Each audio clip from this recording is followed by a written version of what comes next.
जब लंकाधिपति रावण के पुत्र मेघनाद ने युद्ध भूमि में नागपाश द्वारा श्रीराम को बांध लिया, तब नारद जी ने पक्षीराज गरुड़ को वहां भेजा। गरुड़ जी ने नागों को तो भक्षण कर लिया, किंतु उनके मन में संदेह उत्पन्न हुआ कि जिसे एक साधारण राक्षस बांध सकता है, वह सर्वसमर्थ सर्वेश्वर कैसे हो सकते हैं।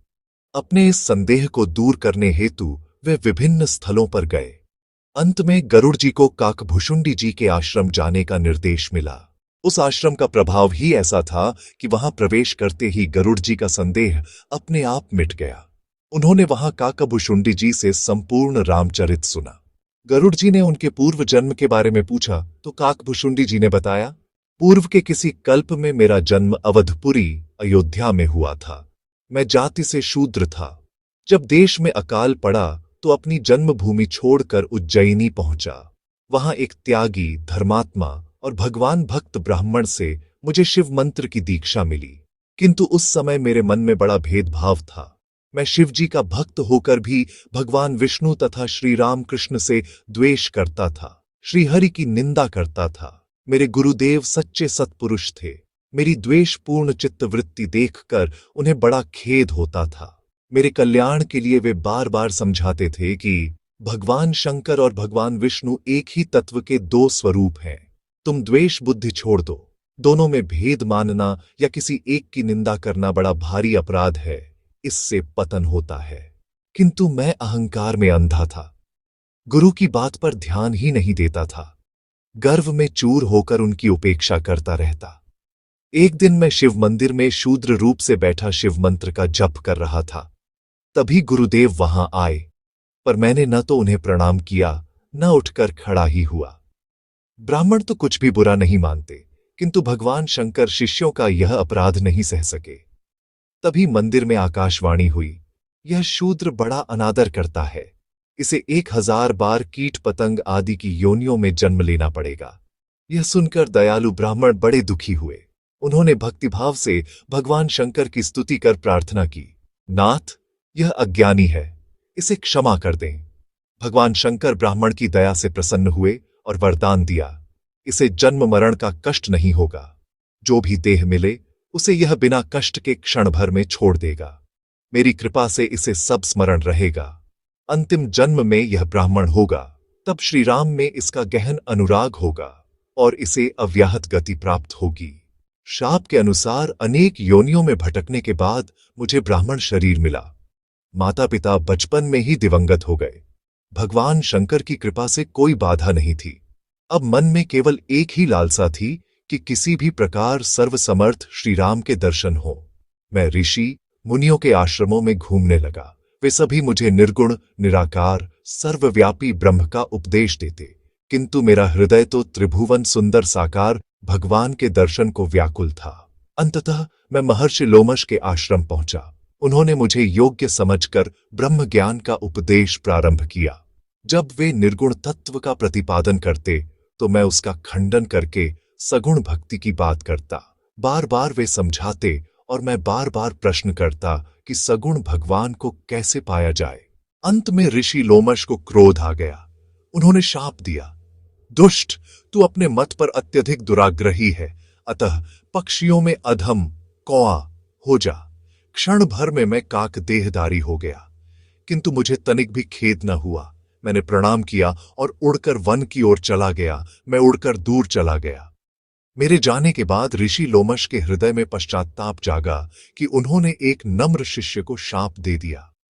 वे स्नेहपूर्वक मुझे बुलाकर पास बैठाया, फिर मुझे राम मंत्र दिया, श्री राम के बाल रूप का ध्यान बताया और आशीर्वाद दिया, तुम्हारे हृदय में श्री राम की अविचल भक्ति सदा निवास करे।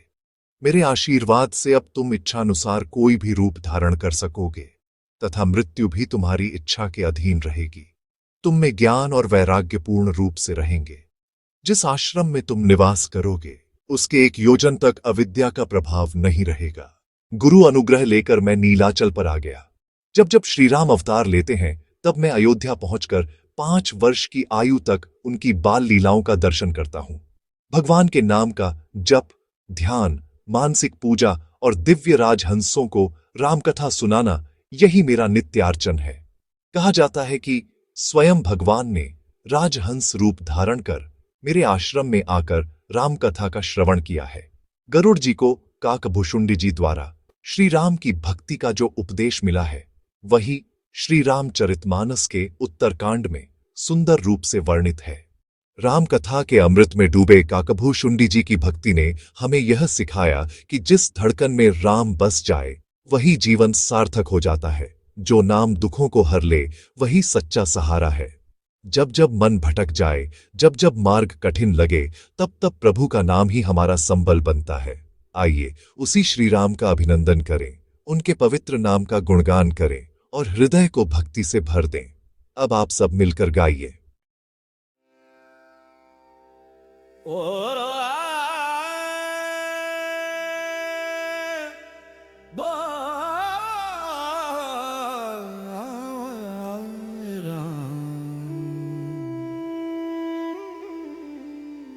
बोलो राम बोलो राम बोलो राम राम राम।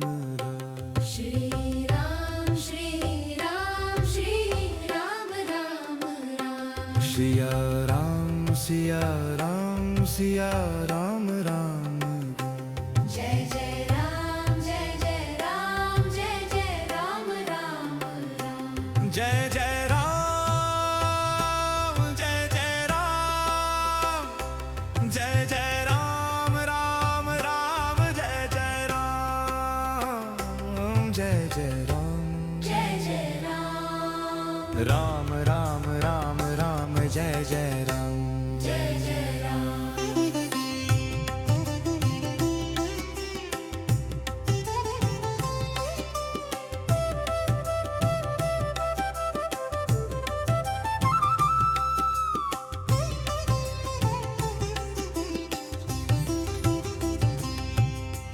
पतित पावन नाम भज ले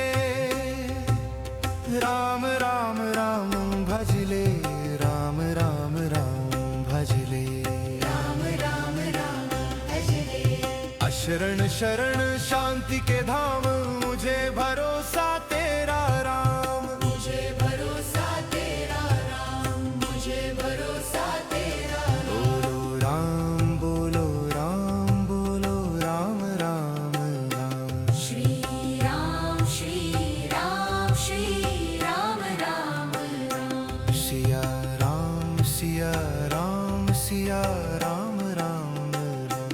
जय जय राम जय जय राम जय जय राम राम राम।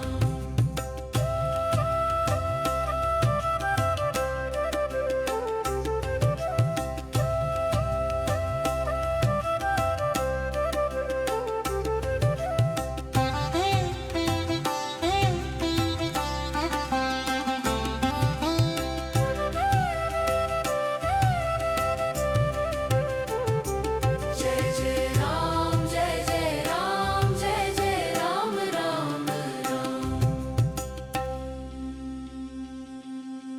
पतित पावन नाम भज ले राम राम राम भज ले राम राम राम भज ले राम राम राम भज ले। अशरण शरण शांति के धाम मुझे भरोसा तेरा राम। मुझे भरोसा तेरा राम मुझे भरोसा तेरा राम। रामाय नमः श्री रामाय नमः रामाय नमः श्री रामाय नमः। अहम भजामि रामं सत्यं शिवमङ्गलम् सत्यं शिवमङ्गलम् सत्यं शिवमङ्गलम्। रामकथा केवल सुनी नहीं जाती, हृदय में उतारी जाती है। और जब हृदय में राम बस जाते हैं तब वह हृदय सभी को प्रेम, करुणा और आशा देने लगता है।